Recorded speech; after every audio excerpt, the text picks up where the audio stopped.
Welcome to Sports on Tap, part of the NEO Sports Insiders Network. I'm Rob Troutman. We have Josh Jeffy, Ed Dick, and Sean Duffy, and we are live for the Greater Cleveland High School Hockey League Draft from Dina's Pizza and Pub in Brooklyn. I want to welcome everyone, and thanks for joining us. And, guys, welcome back. It's good to be back, Rob, again with the Greater Cleveland High School Hockey League. That's a mouthful to say. Say it 10 times fast. I can't. I'll swear. I'll start swearing. Because it's ridiculous. Well, then you have the initials of it. I mean, yeah. GCHSHL. You have multiple H's There's there. too many H's, too many S's. If they were at the end, I think it will be a little bit easier. I mean, I hope they don't mind criticism. Love it. Well, speaking of criticism, we're going to talk to the president of the Greater Cleveland High School Hockey League, Ryan Kelber. And Ryan, thanks for taking time to join us before the draft here. Hey, thanks for having me. Glad you guys can make it tonight for the draft. It's a fun event where we pick seniors for our All-Star game, which is next Friday at the Q at 4 o'clock. Just a real good event for all the seniors, kind of a last farewell game for all of them to participate in. But thanks again for being here. Oh, no problem. And talk a little bit about the Barron Cup tournament that already happened, and you crowned some champions, and talk a little bit about how that went for you. We have 21 games pretty much in 7 days. It's nonstop hockey, and between the three divisions, we did have a back-to-back champ from last year, Notre Dame Cathedral Latin. Won the blue division for the second straight year. We had a new champ in the white division, Cleveland Heights. Was the champion there, and then in the red division, Shaker Heights was the champion. But 21 games, all good games, a couple upsets here and there, and just a fun week of hockey at the Brooklyn Rec. It was a good time. Yeah, we were up at the Brooklyn Rec and had a chance to view some of the games, and learning a little bit about the league and how it all works. It's unbelievable how more teams seem to want to keep joining the league. Is that something you look to do? Is just keep adding teams that want to join each year? This was the main league in the Northeast Ohio for numerous years, and we like to say the Barron Cup's tradition. Winning the Barron Cup, we have 3 trophies. I mean, the Barron Cup 1 is a really old trophy, gets passed around, so Shaker gets to keep it for the whole year and all that. Treat it kind of like the Stanley Cup and all that, but it's a popular league to come in. We actually have a new team entering next year, Amherst Steel. They were in the league years ago. Unfortunately, their numbers dipped and they had to drop out, but we welcome them back. We are welcoming them back next year.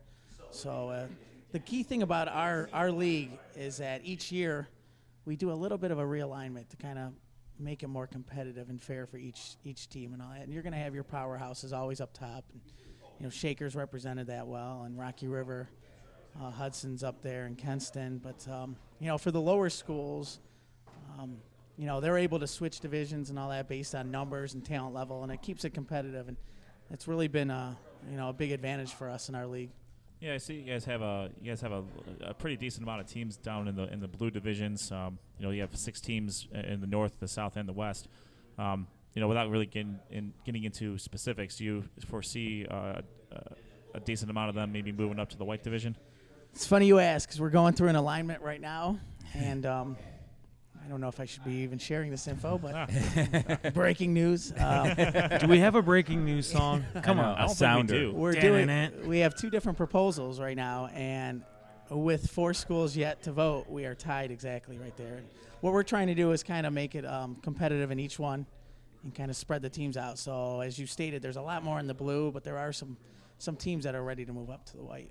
And there's a couple white teams that are ready to move up to red and all that. So we're trying to even it out between the 3 divisions and all that. The blue is more so for your weaker teams, and I don't want to pick on their talent level, but they have less skaters usually and more beginner skaters and all that. But still each team usually has about 3 or 4 standouts and all that compared to the red teams who can roll 2 or 3 lines consistently out and all that. But we are going through an alignment right now, and it is pretty tight on the vote and all that. But it's something that everybody looks forward to. With respect to the scheduling, obviously every if you're in the red division, you play the majority of games against the red teams. Do the teams get to kind of choose their non-division or non-color schedules, or how does that work? Yeah, after the league schedule will come out, and then after that, it's up to each individual team to pick and choose who they want to play. So, the stronger blue teams will want to play the white teams, and the stronger white teams will want to play the red teams and all that, just to see kind of where they stand and all that. This year the Blue West, that was more of a beginner division, and I will say that they mostly played each other.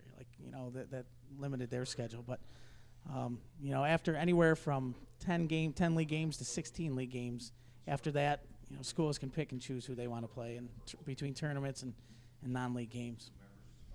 How tough is it to reassign the teams? You got to obviously vote and go through that. I mean, what's the discussions like when you just to look at the schedule and the record throughout the year and see how they did and see what would make for the best games?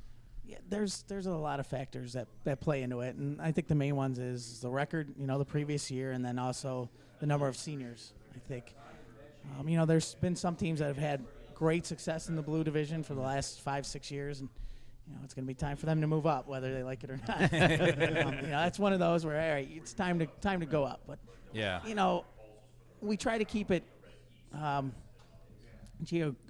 geographically friendly too for some of the schools. Mm-hmm. But it comes down to more like everybody wants to have competitive games. Right. Hockey's a sport. You're used to traveling.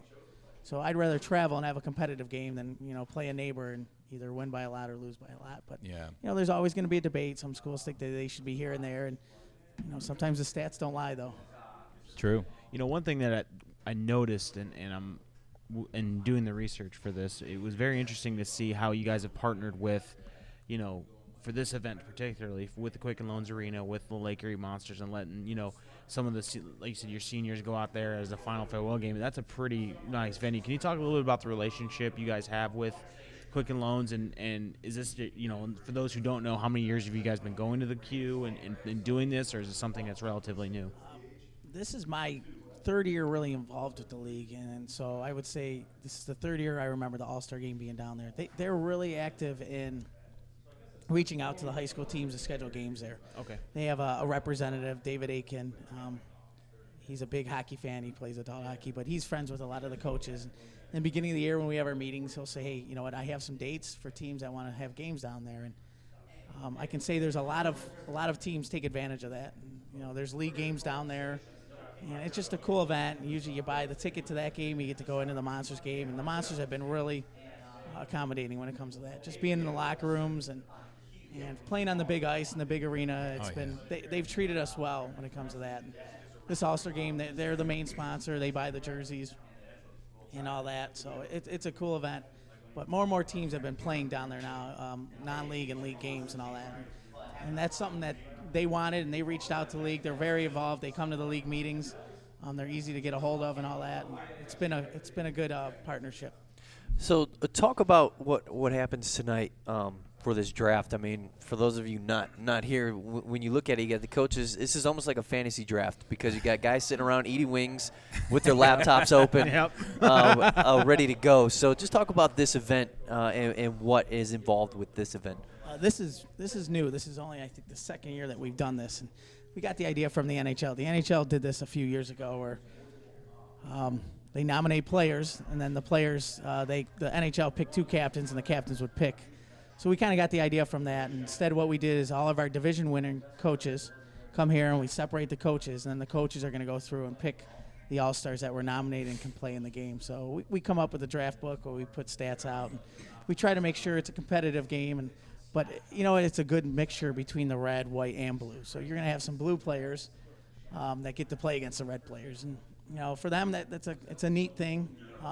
They're going to see the difference. You will see the talent level between some of them. But, putting it all together, it's been successful. Last year, I think the game was a one-goal game, and the year before that, it went into a shootout, I believe. Oh, wow. So it just happened to work out that way. There's no planning or backstage or anything like that.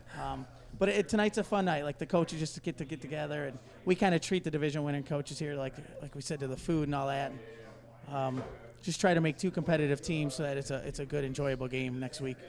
Is Are these All-Star games kind of similar to that of the pro leagues, where it could be a close game? Is it a relatively high-scoring affair, or is defense concentrated on a little bit more in these games? You know what? There's everything except for maybe the contact, but it is very competitive. Like, the defense are going to play defense. And like I said, for some of these, maybe blue and white kids, they want to show that, hey, guess what? Big bad red, you're not that bad. They're going to be busting their butt and all that. So it's been competitive games. Like I said, the contact really isn't there, which is a good thing. So we don't want any injuries, but they've been competitive games, and I think we've had, like, I don't want to say shootouts or anything like real high scoring, but it's been probably 5 or 6 goals each team. And how have the kids enjoyed it? I mean, what a memory they have that they'll probably never forget, playing at the Q, being in an all-star game as a senior. Talk a little bit about, some of the kids that are in this, and what are some of the reactions from them and the parents about the all-star game?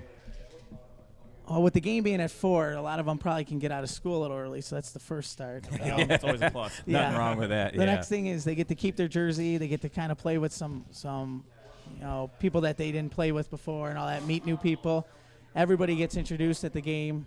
Then after the game, they get to stick around for the Monsters game. There's highlights in between periods and in between whistles and all that. And I know there's rosters that get sent out and all that. So we try to publicize that, and just something that they can always remember. Playing in the big arena and the big ice and all that, and getting the jersey that they can keep and all that. And it's a special day for them, and it's a kind of like a congratulations and thank you for your years of hockey.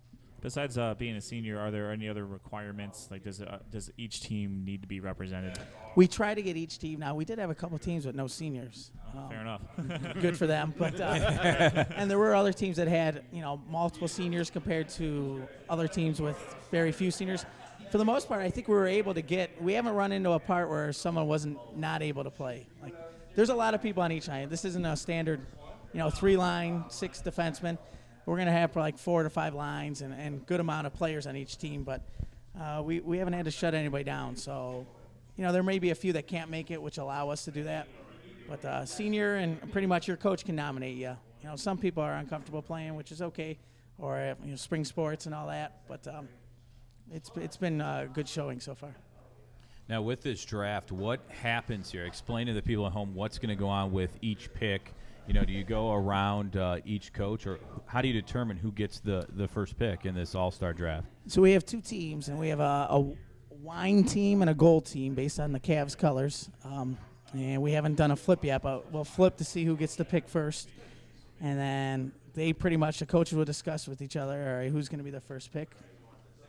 They'll make their pick from the book, and then, it's going to go back and forth like that. And it's a good juggling. They try to match up. If one team grabs a blue guy, we saw this last year, the other team's probably going to grab a blue guy. And if one team grabs a white guy, the other one. So it's not like you're not going to grab those top. There may be a couple top ones that are going to get picked right away. Yeah.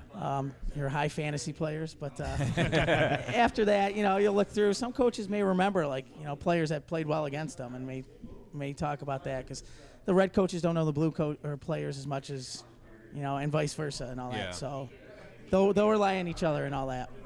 We're talking with Ryan Kelber. He's the president of the Greater Cleveland High School Hockey League. And, Ryan, we want to thank you for taking time to join us. We're going to let you get to the draft.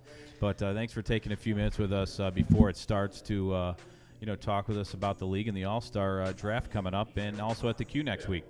Sounds good. Thanks again for being here, and thanks for having me. No problem. Thank you. Again, that's Ryan Kelber, president of the Greater Cleveland High School Hockey League, and it's their All-Star Draft. When we come back, we're going to get some coaches, hopefully, to talk to us maybe a little bit after the draft, and we'll go over some of the tournaments and everything going on up here at Dina's in Brooklyn. We're Sports on Tap.